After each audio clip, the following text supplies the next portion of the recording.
좋아요, 구독!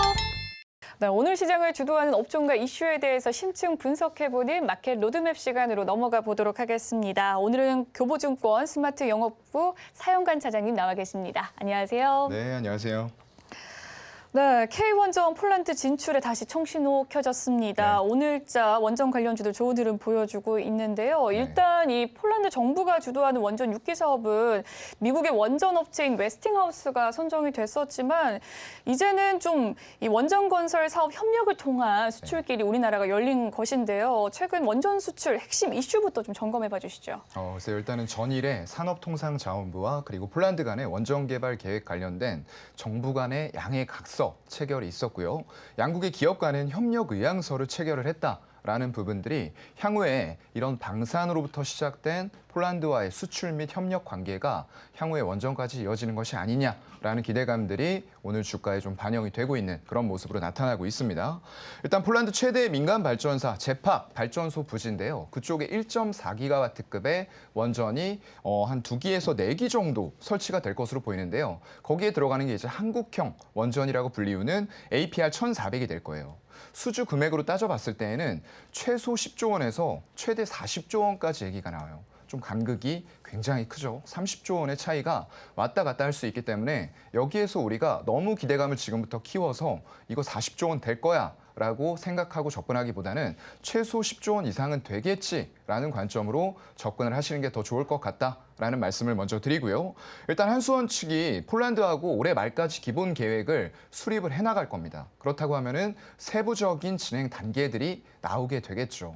그 과정에서 일단은 타당성 조사도 있을 거고요. 그렇게 됐을 때 순차적으로 다 진행이 순조롭게 된다라고 했을 때 26년부터 폴란드의 원전 건설이 시작될 것으로 업계에서는 전망을 하고 있습니다. 네, K원전 이 폴란드 진출의 청신호가 열리는 모습입니다. 일단은 올해 말까지 기본 계획을 수립할 예정이라고 하고요. 길게는 26년까지 내다볼 수 있는 상황인데요. 앞서 이 폴란드 정부가 주도하는 1단계 원전 이 수주전에서는 고배를 마신 모습이었습니다. 하지만 2단계 사업권 수주 가능성은 남은 상황인데요. 다만 지난 8월이죠. 이집트의 엘다바 원전 건설 당시에는 비교적 좀 작은 규모다라는 소식 속에서 상승 모멘텀으로 작용하기엔 미지만 모습이었습니다. 이번 맞아요. 상황은 좀 큰 부분일까요? 글쎄요. 일단 그 당시에 좀 상황을 되짚어보면요. 이집트 엘다바 원전은 우리가 순주한 건 아니에요. 러시아 측이 수주를 했고 우리는 하청 수주를 한 번 더 받았다라고 보시면 될 것 같습니다. 그렇게 되면서 일단은 주기기 쪽에 수주받은 금액이 전체로 따졌을 때 우리가 하청받은 금액은 3조 원 정도 돼요. 여기에서 이제 3분의 2 가량이 그럼 2조 원 정도 되겠죠. 그 정도가 국내 원전의 벤더들에게 수주 금액으로 작용이 될 것이다. 라고 뉴스가 그 당시에 보도가 됐었습니다. 그래서 전체 주기기 이런 부분들을 수주한 것들이 아니기 때문에 일단 수주 금액 자체가 굉장히 작아요. 그래서 이 주기기를 수주할 수 있느냐 아니냐의 수주 규모 이런 것들도 여러분들은 잘 체크를 하셔야 되겠다라는 말씀을 같이 드리고요. 일단 원자로 같은 핵심 분야가 아닌 부속품 분야였습니다. 핵심은 원자로 같은 주기기가 될 거기 때문에 이걸 할 수 있는 국내 기업들을 잘 살펴봐야 되겠죠. 그래서 폴란드도 일단은 의향서를 체결한 건 맞아요. 그런데 정확하게 아까도 말씀드렸던 것처럼 업계에서 이 규모를 10조 원에서 최대 40조까지 관측을 하고 있어요. 간극이 너무나도 큽니다. 그래서 확실하게 수주받는 금액이 얼마가 될 것이냐 이런 것들은 최종적으로 확인할 필요가 있다. 라고 또 말씀을 드리고요. 실제 원전을 건설해서 이게 재무제표로 반영이 되려면 건설한 이후에 안전성에 문제가 없는지 가동까지 해보고 그다음에 재무제표로 반영이 돼요. 그렇기 때문에 원전 건설에만 10년 이상 걸리고요. 그런 수주 금액들이 재무제표로 반영되기까지는 더 많은 시간이 필요하다는 말씀을 드리는 거예요. 그래서 너무 이런 이슈들에 의해서 기대감에 단기적으로 원전 건설되고 재무제표로 숫자도 반영되겠지. 이렇게 생각하시면 안 되는 부분이라는 말씀을 드리고 있는 겁니다. 네, 지금 폴란드 정부 발주의 이 원전 사업 추가 수혜 가능성에 대해서 살펴봤습니다. 일단 이전에 이집트 엘다바와 관련해서는 엘다바는 핵심 분야는 아닌 부속품 분야라고 이야기를 해주셨고요. 단기간보다는 장기간으로 소요되는 이슈다라는 이야기까지 더불어 주셨습니다. 이 한국의 원전 기술은 저비용 또 고효율 측면에서 높은 평가를 받고 있다고 합니다. 최근에 이 G2 파워가 급등 양상을 보이기도 했고요. 폴란드 부총리는 이번 본계약 성사 가능성 100%다라고 언급하기도 했는데 이 사업의 진행 과정에 따라서 관련주 추가 상승세 어떻게 전망을 좀 하십니까? 일단 추가 상승은 가능하다고 봐요. 그런데 아까도 말씀드렸던 것처럼 기간이 깁니다. 그렇다 보니까 이런 원전에 대한 필요성은 전 세계적으로 지금 인식을 하고 있어요. 특히나 러시아, 우크라이나 사태 이런 것들로 인해서 에너지 다변화를 해나가겠다는 의지는 확실하게 보입니다. 그렇기 때문에 원전은 국가의 근간이 되는 에너지 다변화 이런 차원에서 반드시 큰 하나의 축이 될 수밖에 없어요. 하지만 이런 부분에 있어서도 아까 말씀드렸던 것처럼 주기기를 신규 원전으로 수주할 수 있느냐 없느냐는 굉장히 큰 차이가 날 수밖에 없는 거죠. 그래서 그동안에는 약간 원전이다 하면은 조금 작은 종목들이 상한가를 들어간다거나 이런 탄력적인 모습들을 보여줬어요. 그런데 오늘 보세요. 오늘 지금 시세가 강하게 유지되거나 상한가를 들어가 있는 종목은 한전기술, 두산에너빌리티, BHI 순이에요. 정말로 주기기를 수주할 수 있고 주도적으로 컨소시엄을 구성할 수 있는 기업들이 이제는 옥석 가리기로 들어갔다라는 의미가 되는 겁니다. 그래서 이런 쪽에서 저는 좀 탑픽으로 보고 싶은 업체는 물론 두산에너빌리티 이런 쪽들이 주기기 수주할 때 가장 크게 수주할 수 있어요. 하지만 말씀드렸던 대로 원전은 되는 데까지 시간이 오래 걸립니다. 그 공백기를 어떻게 메꿔갈 것이냐가 굉장히 중요하다는 얘기죠. 그런 관점에서는 폐열 회수 보일러, HRSG라는 쪽을 담당하고 있는 이거 전 세계 지금 점유율 1위를 가지고 있는 강소기업이에요. 그렇기 때문에 BHI 이 기업에 저는 조금 더 주목을 해보고 싶고요. 주 고객은 한전하고 전력회사, 발전 사업자, 대형 건설사, 철강회사까지 전 산업 분야에서 골고루 고객들을 확보를 하고 있어요. 안정적인 포트폴리오가 될 수 있다는 의미가 될 거고요. 네옴시티 구축을 할 때도 마찬가지입니다. 신재생 에너지가 굉장히 중요한 축으로 네옴시티에도 들어갈 거예요. 하지만 이게 신재생 에너지만으로 해결이 될 거냐? 절대 그렇지 않습니다. LNG 복합 화력 발전은 필수적으로 동반이 될 수밖에 없기 때문에 이런 쪽에서 폐열 회수 보일러 기술을 가지고 있는 이런 BHI 같은 기업들이 원전과 별개로 실적을 공백기에 메꿔 나갈 수 있다라는 관점이 되는 거겠죠.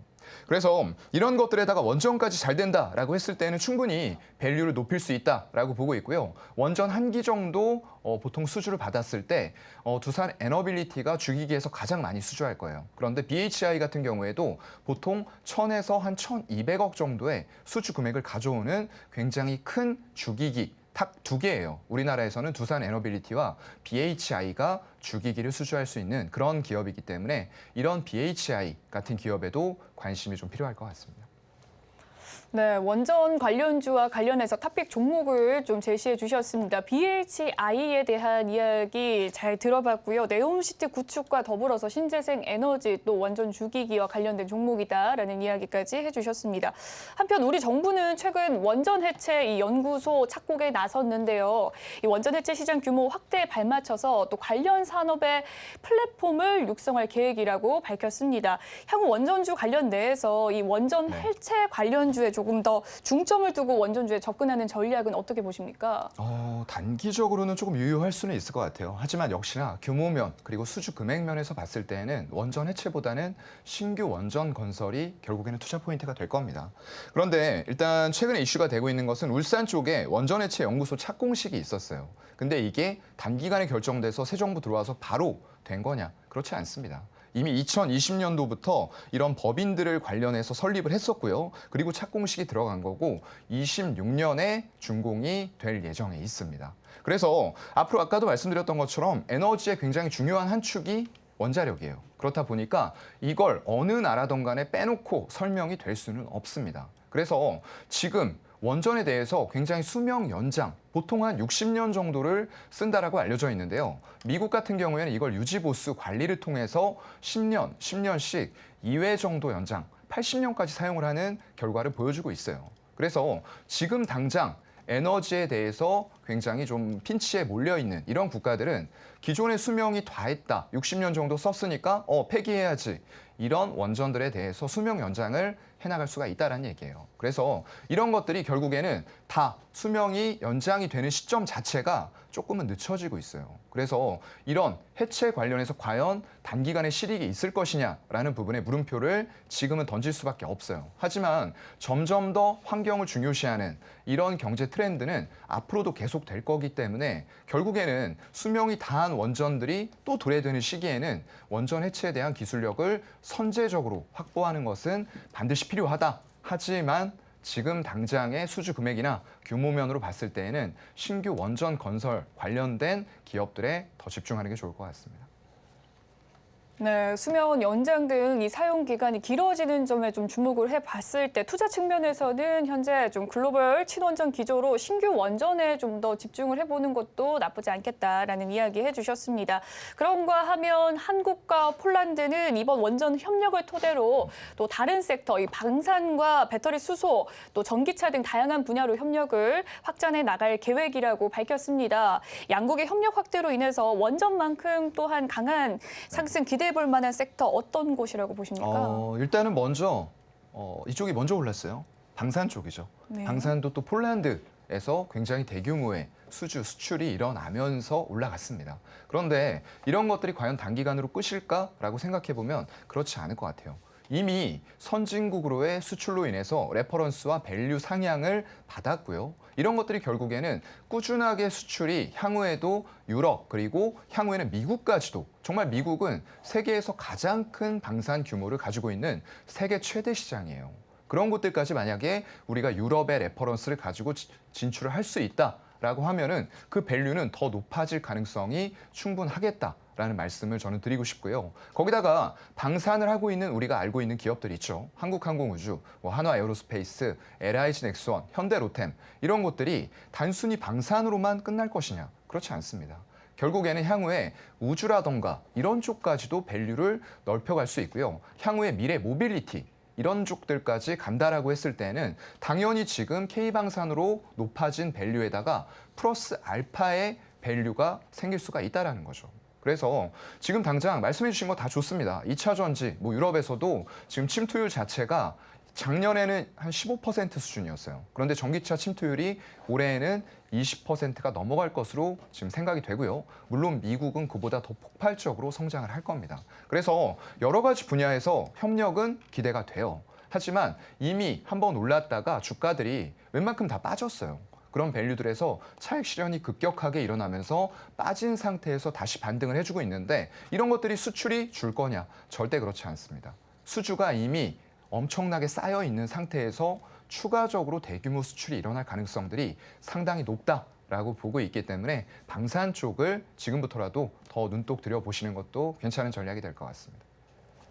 네, 방산과 전기차들도 협력이 확대될 것이다라는 이야기 속에서 방산주 이미 먼저 올랐다라는 이야기를 해주셨거든요. 네. 한국항공우주, LIG, 넥스원 등등 이야기를 해주셨는데 그 중에서도 탑픽 종목이 있다면 어떤 종목이 있을까요? 글쎄요, 지금 주가 흐름상으로 봤을 때는 LIG 넥스원이 상대적으로 밸류가 낮다 보니까 꺾이지 않고 다시 반등하면서 고가를 경신하려는 이런 흐름을 제일 먼저 만들어주고 있어요. 물론 밸류 이런 것들도 중요하고요. 다만 지금은 우리가 화두가 되고 있는 게 폴란드 쪽이에요. 그렇다 보니까 현대로템 이런 쪽들, K9 전차라던가 자주포 이런 쪽들이 관련된 그리고 향후에도 1차 수출분 이외에도 지속적으로 나갈 수 있는 부분들이 있고요. 거기다가 아까 말씀드렸던 대로 이런 본업 이쪽이 원래 그런 전동차 그런 것들을 만드는 회사였어요. 근데 그런 것들이 지금 이집트 쪽에서 수주를 이미 받았고요. 향후에도 지금 전 세계적으로 국부 이런 것들이 증가가 되면서 인프라, 투자, 구축 이런 쪽에 상당히 국가들이 신경을 많이 쓰고 있습니다. 그런 관점에서 봤을 때에는 이런 향후의 전동 열차 이런 쪽으로의 대규모 수주도 추가로 기대가 된다라고 해서 본업과 거기다가 방산의 프리미엄을 같이 받을 수 있는 현대로템 이런 종목들을 좀 탑픽으로 꼽고 싶습니다. 좋아요, 구독!